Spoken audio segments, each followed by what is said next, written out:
오늘 말씀은 느헤미야서 7장 1절부터 7절의 말씀을 가지고 주님의 보배로운 음성을 들으려고 합니다. 100년을 넘게 끌어오던 성벽 건축의 이야기가 느헤미야와 함께 52일 만에 끝나게 되게 되었습니다. 정말 중요한 일은 큰 성공을 거둔 그 사건이 아니라 그 일이 맞춰지고 나서가 더 중요한 일이죠. 이제 성벽 완공을 한 후에 시작되는 일이 더 중요하다는 말입니다. 먼저 이스라엘 백성들을 하나님께서 어떻게 이끌어 가시는지를 보기 전에 신약성경 에베소서 6장 13절 말씀을 먼저 보겠습니다. 그러므로 하나님의 전신갑주를 취하라. 이는 악한 날에 너희가 능히 대적하고 모든 일을 행한 후에 서기 위함이라. 정말 중요한 것은 어떤 일을 하는 것보다 이를 맞춰놓고 찾아오는 위기를 어떻게 대처하느냐가 중요하다는 말씀이겠죠. 오늘 사랑하는 성도 여러분, 호렙산 기도회를 통해서 사순절을 지내고 있는 것들은 바로 우리 영적 전신갑주를 입는 시간인 줄로 믿습니다. 그래서 모든 일을 행한 후에 시험 들고 싸우고 문제를 삼는 것이 아니라 당당하게 서기 위함이라고 하는 말씀이죠.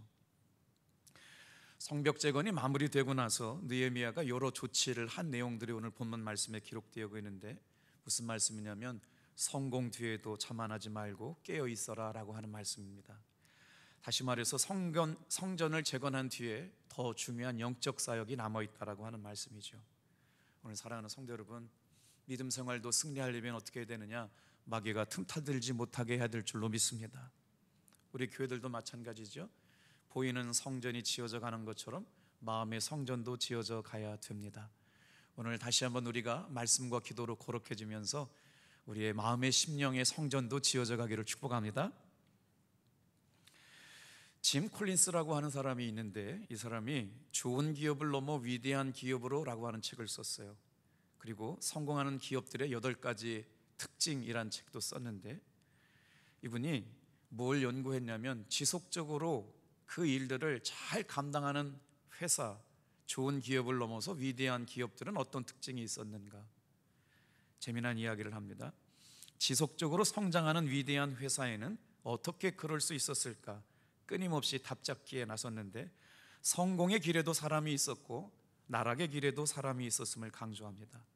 다 아는 이야기고 다 경험했던 얘기하지만 인사가 만사라고 하는 것이죠. 사람을 어떻게 배치하고 세우느냐가 정말 중요한 일이라고 하는 것이죠. 그래서 5,000개 기업을 연구해가지고 회사를 아주 잘 운영하는 사람들의 특징 3가지를 발견해서 이분이 이렇게 책을 냈거든요. 거기에 재미난 일화가 나와서 소개해드려 볼게요. 좋은 기업을 넘어서 위대한 기업으로 가는 사람들의 사업의 회사의 특징은 탁월한 인사 시스템이 있었는데, 첫 번째, 태워야 할 사람은 태운다. 일을 잘하는 사람보다 그 일에 대한 열정과 열심히 있는 사람, 그 사람은 회사에 꼭 필요한 사람이기 때문에 그 사람을 뽑아 채용한다는 것이죠. 두 번째, 내리게 해야 될 사람은 반드시 내리게 한다. 참 회사는 이렇게 냉정한 것 같아요. 필요가 없는 사람을 내리게 한다. 이게 성공하는 기업들의 필요한 요소라고 해요. 그리고 나서 3번째는 뭐냐면 태운 사람을 이제는 버스에 들여보냈으면 꼭 필요한 자리에 앉게 해서 그 일을 감당하게 한다. 이런 일들을 잘하는 회사가 아주 좋은 회사였다고 하지요.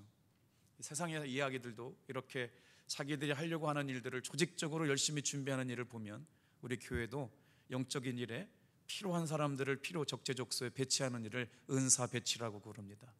오늘 말씀을 보면서 느헤미야는 성벽 완공을 한 뒤에 어떻게 사람들을 세웠는지 말씀을 살펴보면서 은혜를 나누려고 그래요. 우리 1절 말씀 같이 한번 읽어볼게요. 같이 읽겠습니다. 시작. 성벽이 건축됨에 문짝을 달고 문지기와 노래하는 자들과 맡기신 일을 감당할 수 있도록 준비된 사람, 충성된 사람들을 세우게 되는데, 오늘 어떻게 해요? 느헤미야가 성벽이 재건되고 가장 먼저 한 일이 뭐냐면요, 문지기를 세웠어요. 재미난 이야기 아닙니까? 그 중요한 성벽을 재건하고 나서 가장 먼저 한 일이 뭐냐? 성전을 지키고 성벽을 지키는 문지기를 세웠다라고 하는 것이죠. 그 다음에 누구를 세우느냐? 오늘 말씀에 읽다 보면 문지기를 제일 먼저 세웠잖아요. 그리고 노래하는 사람들을 세워요. 그리고 레위 사람들을 세웁니다. 영적으로 중요한 우선순위가 있거든요. 일꾼을 세울 때도 가장 먼저 누구를 세웠느냐? 문지기를 세웠는데, 그리고 노래하는 사람, 제사장의 일을 돕는 레위 사람들을 세웠다는 것이죠. 그럼 문지기의 역할이 왜 그렇게 중요하길래 성벽을 다 재건하고 나서 문지기 세우는 일을 제일 먼저 했을까요? 자, 문지기는요, 누가 성전에 들어오고 예루살렘에 들어오고 나가고 하는 것을 가장 면밀하게 살펴볼 수 있는 자리에 앉아 있는 사람이에요. 그래서 들어와서는 안 되는 사람을 살펴볼 수 있는 일을 하게 되죠. 성벽과 성전을 관리자로 세우고, 하나님께서 꼭 필요한 사람을 세우는데, 거룩한 성 예루살렘 성을 드나드는 사람들 가운데 잘못된 사람들이 들어오지 못하도록 하는 일, 이게 성전을 지키고 있는 문지기의 역할입니다. 그렇기 때문에 이 문지기는 어떤 사람이 있어야 되느냐? 여러분, 영적으로 깨어있는 사람이어야 돼요. 영성이 있어야 되는 것이죠. 들어와야 되지 않을 사람이 들어오게 되는 걸 허락했다가는 그 성에 함락될 수도 있는 위기를 만나게 되기 때문에, 그래서 어떤 사람을 세우느냐? 말씀을 관장하고 예배를 도무는 레위 사람 가운데 그 성전 출입을 맡는 문지기를 맡겼다는 거예요. 여러분, 말씀을 오늘 이렇게 이해하면 좋을 것 같아요. 예루살렘 성은 바로 뭐냐? 오늘날 교회입니다. 그리고 성전 문지기로 세워져 있는 사람들이 누구냐? 바로 교회 영적 리더들이세요. 예를 들면 속회를 담당하고 있는 분들, 교회적으로 보면 영적 지도자 역할을 해야 되는 우리 장로님들, 그런 분들이 교회 안에 들어가고 나가는 일들을 다 살피면서 혹시라도 이단들이 틈타 들어오거나 교회에 못된 영향력들을 가져오고 있는 것들을 잘 살펴보아서 누구를 세웠어요? 말씀을 관장하는 레위인 가운데 여러분 문지기를 세웠어요. 그렇게 교회에 들어오는 사람들을 여러분 예수님의 보혈의 피로 온전히 십자가의 은혜를 통과한 사람들을 세워서 교회에 누구나도 들어올 수 있지만 아무나는 들어오지 못하게 만들었다. 여러분, 참 의미 있는 일이 아니에요? 예수님은 누구나 믿고 구원받을 수 있지만 예수님의 십자가의 보혈의 의미를 깨닫지 못해서 교회를 혼란시키게 만드는 사람들을 들어오게 해서는 안 된다는 놀라운 의미가 있어요. 그래서 하나님 앞에 제대로 예배할 수 있는 사람들이 예배할 수 있는 교회가 되어야 할 줄로 믿습니다. 요즘 특별히 그래요. 여러분 잘 모르시겠지만 저한테요, 서산에 무슨 지파 누구 자기 이름과 전화번호를 찍어가지고 매주마다 편지를 보내는 신천지 사람들이 있어요. 메일로도 보내고 편지로도 보내고, 정말 무슨 다대오파라고 하고 대전에 무슨 지파 있는 사람들이 자기는 뭐 하는 사람이라고 자기 전화번호하고 편지를 일주일에 거의 2통 3통 매일 저에게 편지를 보내고 있어요. 또 얼마나 놀라우냐면 여기 당진 지역에 구원파 사람들이 있거든요. 그 사람들은 지금도 저한테 일주일에 한 번씩 신방 와요. 목사님, 제가 지난번에 잘못했습니다, 저를 용서해 주세요. 그러면서 목사님, 우리 박옥수 목사님이 이런 한 거 있는데 한번 자료 좀 한번 읽어보시고 잘못된 거 있으면 가르쳐 달라고 끊임없이 포기하지 않고 놀라와요. 여러분, 이 일은 성전을 지키라고 문지기로 부름받은 모든 성도들이 함께 싸워야 할 문제인 줄로 믿습니다. 그래서 누구나 다 들어올 수는 있지만 아무나 들어올 수 있는 교회는 만들어서는 안 되고요, 하나님 앞에 제대로 예배할 수 있는 복음 안에 준비된 사람들, 가슴에 십자가의 복음이 흐르는 사람들이 우리 교회에 예배하러 나와야 될 줄로 믿습니다. 그래서 느헤미야 때도 수많은 이단들, 어둠의 세력들이 틈타 들어와서 소란스럽게 했기 때문에 문지기를 지킨다라고 하는 것, 세운다라고 하는 건 성벽 재건 이후에 가장 중요한 우선순위의 일이었습니다. 오늘 이 자리에 나와서 예배하는 사랑하는 성도 여러분, 여러분들이 발로 교회의 영적 문지기임을 믿으시길 바랍니다. 교회 리더들은 거룩한 문지기예요. 그래서 끊임없이 우리 교회 안에 이단들이 틈타들거나 신천지라든가 요즘은 무슨 또 많은 것들이 있어요. 그래서 민감하게 살피셔야 돼요. 부지런히 신방해 주시고 사랑과 선행을 격려해서 우리 교회 안에 영적인 흐름을 깨뜨리는 일들이 생기지 않도록 저와 여러분들을 거룩한 이 성전의 문지기로 세워주심을 믿습니다. 여러분, 자, 느헤미야가 문을 만든 다음에 누구를 세웠느냐? 여러분이 주목해서 볼 단어가 있습니다. 노래하는 사람들을 세웁니다. 지금으로 말하면 찬양단이겠죠.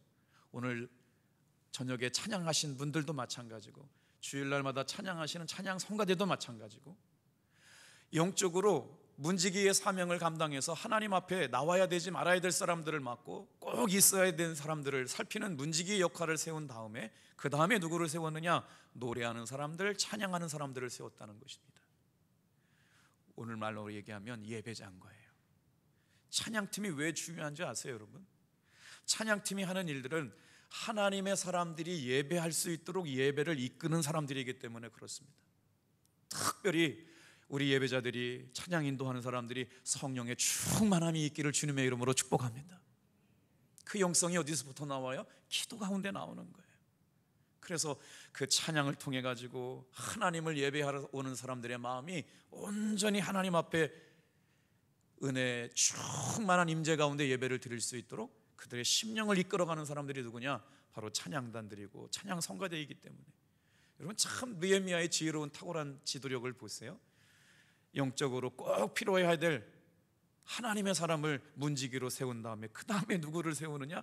찬양하는 사람들, 예배하는 사람들, 즉 노래하는 사람들을 세웠다. 여러분, 여기는 특별한 이유가 있습니다. 느헤미야가 성벽을 재건하고 예루살렘 성을 쌓으면서 가장 염두에 뒀던 것이 무엇인지를 알게 되면 그렇게 되는데요, 이제 이 성을 지키는 것은 칼과 창이 아니라 하나님의 보호하심이요 하나님의 임재하심으로 이 백성이 살아가야 되기 때문에 가장 영적 우선순위를 바로 세우기 위해서 성벽 재건을 했기 때문에 하나님의 말씀을 보장하는 레위 사람들을 세우고 하나님의 말씀으로 찬양하고 이스라엘 백성들이 예루살렘에 올라와서 하나님을 예배하게 될 때 예배를 돕는 이들을 가장 먼저 세우는 일을 우선시했다는 말씀을 보시면서 따라오시길 바랍니다. 오늘 우리가 드리는 예배도 매 시간마다 성령의 충만한 임재가 있고 하나님의 감동이 있는 예배가 되기를 주님의 이름으로 축복합니다. 그래서 느헤미야 마음은 이런 것 같아요. 새로운 성전을 지었으니까 예배가 회복되어야지. 그래서 뽑아서 기도와 말씀으로 훈련된 사람, 하나님에 대한 갈망이 있는 사람, 영과 진리로 예배할 충만함이 있는 사람, 이런 사람들을 성전 문지기로 세우고 그리고 노래하는 사람들로 세웠다라고 하는 것이죠. 오늘 매 예배 시간마다 십자가의 보혈의 은혜가 우리 예배 가운데 임재하기를 주님의 이름으로 축복합니다. 그래서 기도와 말씀으로 십자가의 보혈을 통과한 사람들을 통해 교회가 늘 은혜 가운데 깨끗하게 유지되는 역할을 하게 하시기 위해서 사람들을 세웠다는 것이죠. 이제는 더 이상 하나님 앞에 불순종하다가 포로로 끌려가는 부끄러운 일을 당치 않기 위해서 이 성을 지은 이유는 다른 것이 아닙니다. 하나님 앞에 영과 진리로 거룩한 임재가 있는 예배를 만들기 위해서 이 성을 만들었기 때문에 가장 우선순위를 둔 것은 성을 지키는 문지기를 세우는 것과 노래하는 사람들을 세웠다. 여러분, 예배가 뭘까요? 예배는 다른 것이 아닙니다. 다 같이 한번 따라해 볼까요? 하나님과의 관계 회복입니다. 그러니까 예배가 회복되었다라고 하는 건 뭐냐면 이스라엘 백성들이 하나님으로부터 관계가 멀어졌었잖아요. 예배가 회복된 것은 이제 하나님과의 관계가 회복되는 겁니다. 오늘 이 저녁에도 그렇고 매주일 예배드리는 예배가 하나님으로부터 단절되었던 죄 많은 인간들이 하나님의 은혜로 은혜 보좌 앞에 나오는 놀라운 일들이 일어나기를 주님의 이름으로 축복합니다. 그래서 그렇게 예배가 중요한 거예요. 자, 이제 새로운 성전을 건축했으니까 예배가 회복되어야 되는 건 당연한 일이었습니다. 사랑하는 성도 여러분, 우리 인생 가운데도요 예배하는 일이 가장 중요한 일인 줄로 믿습니다. 다 같이 한번 따라해 보실래요? 예배의 성공이 인생의 성공입니다. 예배학 시간에 이걸 꼭 교수님들이 말씀하거든요. 예배의 성공이 인생의 성공입니다. 그런데 그게 별로 이렇게 신학생 때는 잘 와닿지 않아요. 그런데 목회를 하다 보면 예배를 성공하는 게 인생의 성공이라고 하는 게 진리라는 게 믿겨져요. 성경에 나오진 않지만 진리가 맞아요.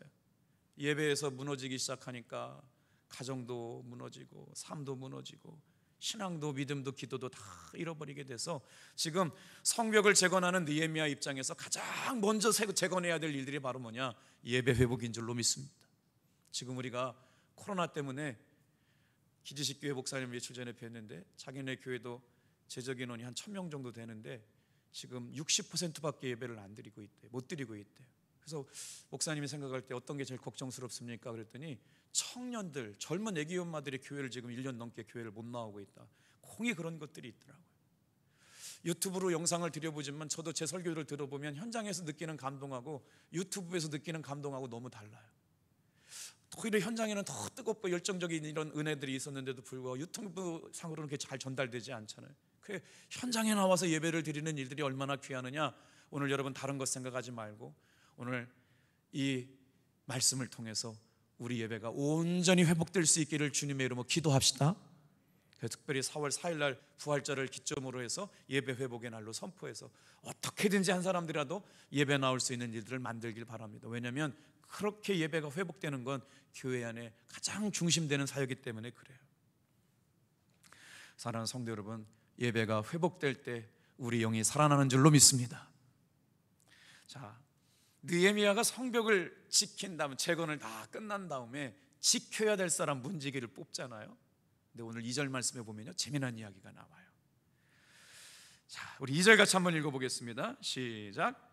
내 아우 하나니와 영문의 관원 하나냐가 함께 예루살렘을 다스리게 하였는데 하나냐는 충성스러운 사람이요 하나님을 경외함이 무리 중에서 뛰어난 자라. 성벽이 재건되어졌습니다. 이스라엘 성벽이 이제 완성되어서 성벽은 재건되었는데 성에 들어와야 할 사람들이 오지 않아 있어요. 그래서 이 일들을 책임을 맡고 진행해야 될 중요한 최고 책임자 두 사람을 뽑게 되는데 한 사람의 이름이 누구냐? 하나니라고 하는 사람이고 두 번째는 하나냐라고 하는 사람이에요. 느헤미야 총독은 선지자는 하씨를 좋아해요. 참 하나님도 하씨를 좋아하신대요. 하근수 목사님 그러시더라고요. 성씨가 하씨였어요. 목회를 잘하는 건데. 조크예요. 보세요. 하나니라고 하는 사람이 누구냐면요, 여러분 보세요. 느헤미야의 친동생을 성전의 문지기로 세웠어요. 이거 우리말로 얘기하면 적폐 아닙니까? 이거 청산해야 될 이거 역사 아니에요? 어떻게 자기가 와가지고 총독이라고 그 중요한 자리에 자기의 친동생을 성전 문지기로 이렇게 세워놓게 됐을까요? 여러분 성경 이야기를 좀 알면 이게 어떻게 된 이야기인지 이해할 수가 있습니다. 정말 중요한 성벽 재건이 되었잖아요. 예루살렘 성전이 이제 예배할 수 있는 곳이 되었고 그것을 보호할 수 있는 외벽이 이렇게 설치가 되고 있는 일인데 100년 동안 방치되었다가 느헤미야 총독이 와서 52일 만에 위대한 역사를 이루고 있는데 그 다음에 가장 중요한 일이 뭐냐면 성을 드나드는 사람들을 살피는 일, 성전 문지기를 세운 일이 정말 중요한 일이겠잖아요. 근데 누굴 세워요? 하나니라고 하는 느헤미야의 친동생을 세웁니다. 지금 생각해봐도 특혜 중에 특혜 같은데 느헤미야 총독을 예루살렘 성벽 재건으로 끌어들인 사람이 누구냐? 여러분 하나니입니다. 하나님의 성전이 불탔고 성전 기물들이 다 빼앗겨가졌고 하나님의 거룩한 백성들은 뿔뿔이 흩어졌고 무너졌고 잿더미가 되었는데 조국을 돌아와서 조국을 살릴 수 있는 사람이 누구냐? 바로 페르시아의 고위직 관료에 있었던 느헤미야에 가서 조국의 참상을 알린 사람, 무너져가는 하나님의 백성들의 아픔과 상처와 그 눈물과 고통을 이야기해 준 사람이 누구냐면 바로 하나니라고 하는 사람인 거예요. 그러니까 하나님에 대한 예배의 갈망이 있는 사람, 말씀에 대한 갈망이 있는 사람, 교회의 부흥에 대한 열정이 있는 사람, 그렇게 뽑아서 느헤미야의 동생이기 때문에 세운 것이 아니라 그 일들을 감당할 수 있는 영적 책임을 감당할 수 있는 사람이기 때문에 하나니를 그 자리에 앉게 한 줄로 믿습니다. 그러면 하나니는 누구냐? 하나냐는 누구냐? 오늘 2절 후반절에 보면 하나냐는 충성스러운 사람이요 하나님을 경외함이 무리 중에서 뛰어난 사람이다.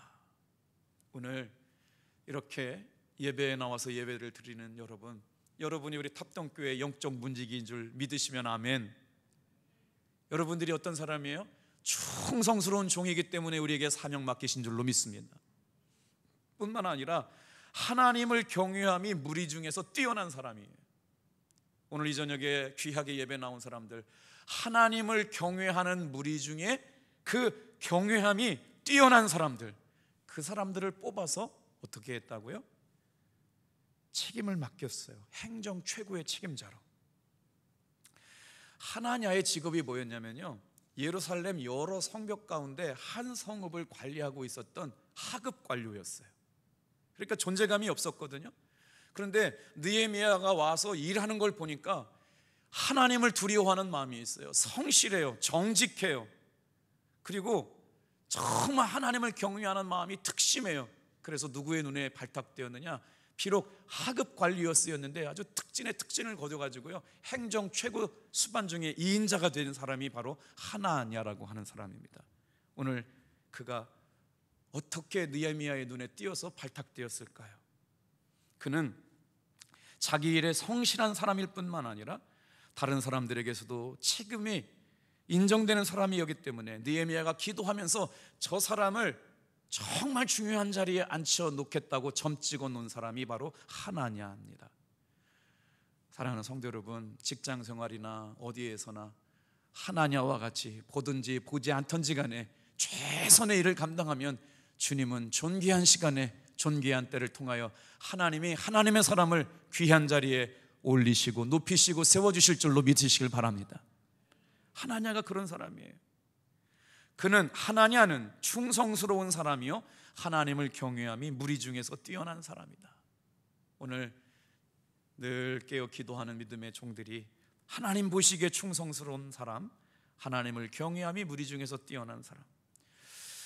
자, 여기서 하나냐의 성품이 드러나게 되는데 정직하고 성실한 사람이었습니다. 정직하고 고결한 성품을 가졌기 때문에 그를 하나님께서 느헤미야를 통하여 뽑힌 사람이 되었는데, 하나님을 두려워하고 하나님을 인식하며 살아가는 사람이었기 때문에 그래요.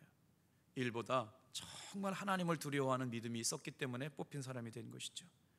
오늘 우리가 호렙산 기도회를 통해서 다시 한번 영적으로 무장하고 이 저녁을 통해서 여러분, 마귀가 우리의 마음을 넘어뜨리게 할 때 쓰는 용어가 있어요.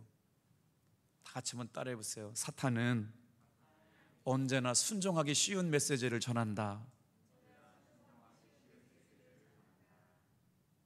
새벽에 기도 가기 싫을 때가 가끔씩 있잖아요.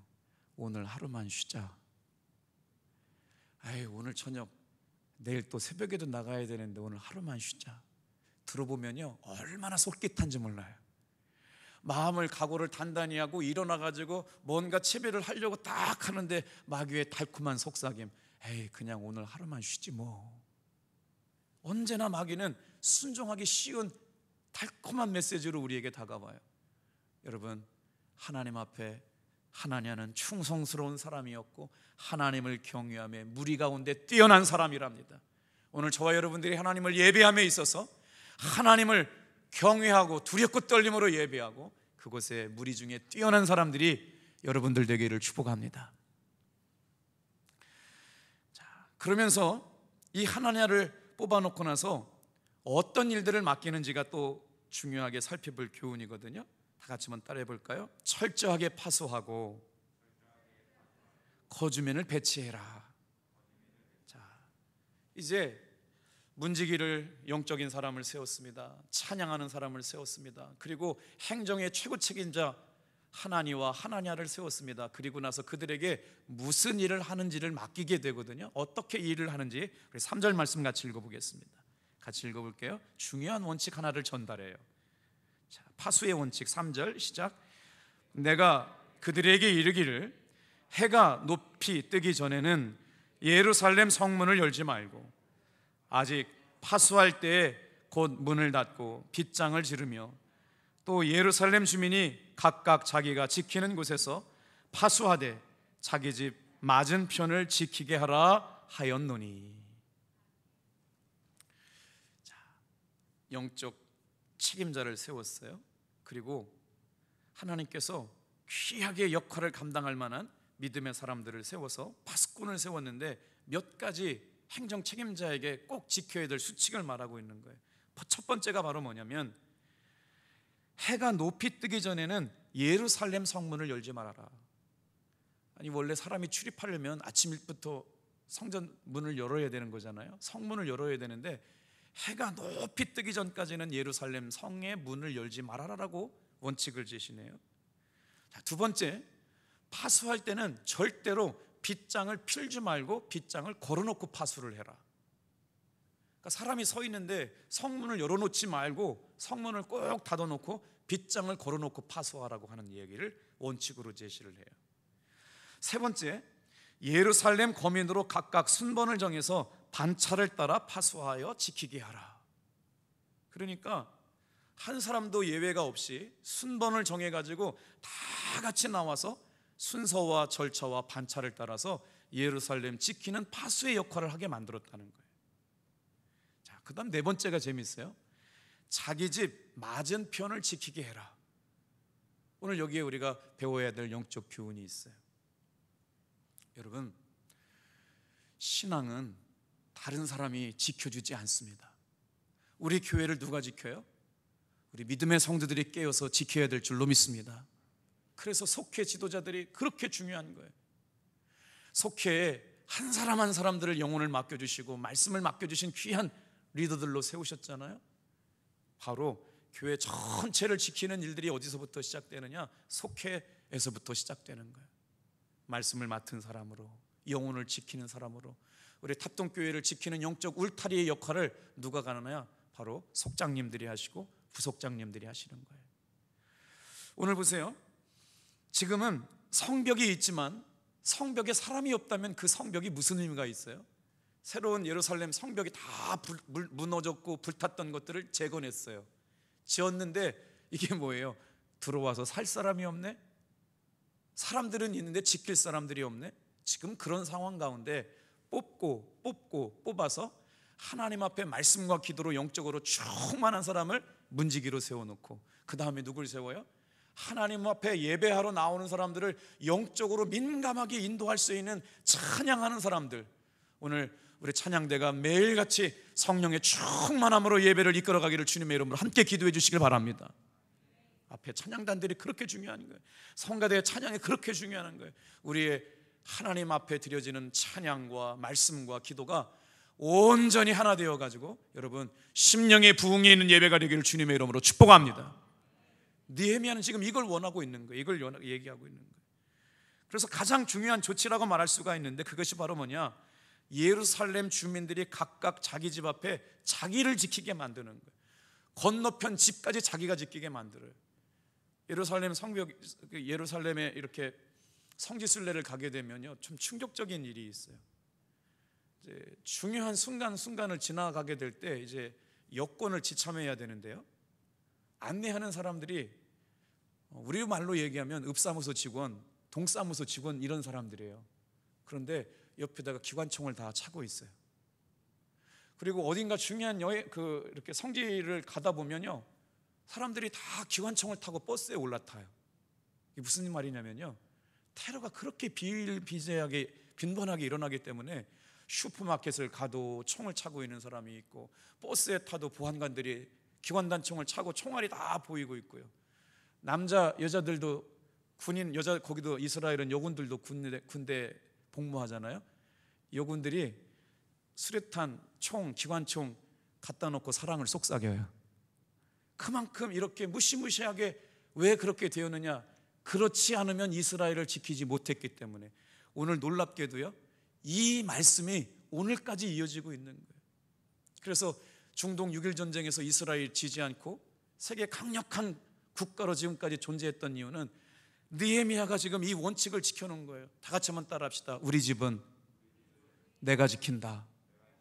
느헤미야는 이렇게 얘기했겠죠. 너희 집은 너희 스스로 지켜라. 사랑하는 성도 여러분, 이 혼탁한 세상에 우리 집은 영적으로 세워있는 어머니가 지키고 아버지가 지키고 여러분 우리 스스로가 우리 가정을 지켜야 될 줄로 믿습니다.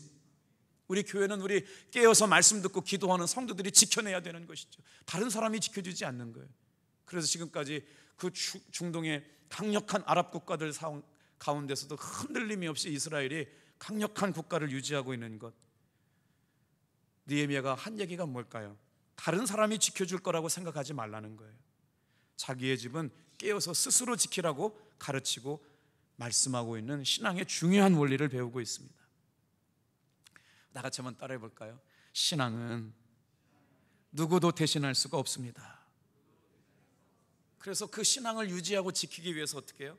매일 깨어 자기의 신앙을 지키라고 하는 것이죠. 하나님의 감동 따라서 그 은혜가 아버지 하나님 앞에 고백되는 사람들로 인하여 오늘 예루살렘 성이 오늘날 교회가 된 것처럼 우리가 아침과 저녁으로 깨어 말씀과 기도로 거룩하여지면서 우리 내 자신의 영혼도 지키고 우리 자녀들도 믿음으로 잘 지켜낼 수 있는 성도님들 되기를 축복합니다. 이 일은 다른 누구에게 맡길 수 있는 일이 아니에요. 우리 자녀들을 영적으로 책임지고 영적으로 돌보니는 어머니와 아버지의 책임인 줄로 믿습니다. 모두가 다 깨어가지고 자기 일들처럼. 그리고 나서 느헤미야가 한 일이 뭐냐면 인구조사를 시작해요. 재건하는 성벽보다 더 중요한 것이 뭐냐면 재건된 성벽을 지키고 유지하는 것이 중요하잖아요. 그래서 그것의 중요성을 알았기 때문에 느헤미야가 단행한 4절 말씀 좀 같이 읽어볼게요. 같이 읽어요. 시작. 4절. 그 성읍은 광대하고 그 주민은 적으며 가옥은 미처 건축하지 못하였습니다. 성읍은 광대하고 이제 예루살렘 성벽은 지어졌는데 이스라엘 백성들이 포로로 붙잡혀갔다가 돌아온 지가 얼마 안 되니까 마을 자체가 형성되지 않은 거예요. 누구를 뽑아와요?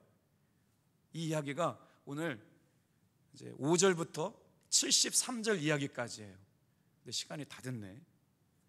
자, 느헤미야가 인구조사를 하는데 BC 538년에 포로에 1차로 끌려가고 2차로 끌려가고 3차로 끌려갔던 이스라엘 백성들이 귀환할 때 1차로 귀환하고 2차로 귀환하고 3차로 귀환하게 되는데 오늘 느헤미야 7장 말씀에 5만 명 가까운 사람들이 누구냐면 스룹바벨과 함께 돌아왔던 1차 귀환자들의 이름이 적혀져 있는 이야기예요.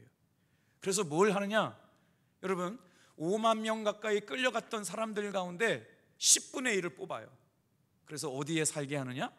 예루살렘 성 안에 들어가서 살게 만드는 거예요. 사랑하는 성도 여러분, 우리가 있어야 될 자리는 은혜 받는 자리고 예배하는 자리인 줄 믿으시길 바랍니다.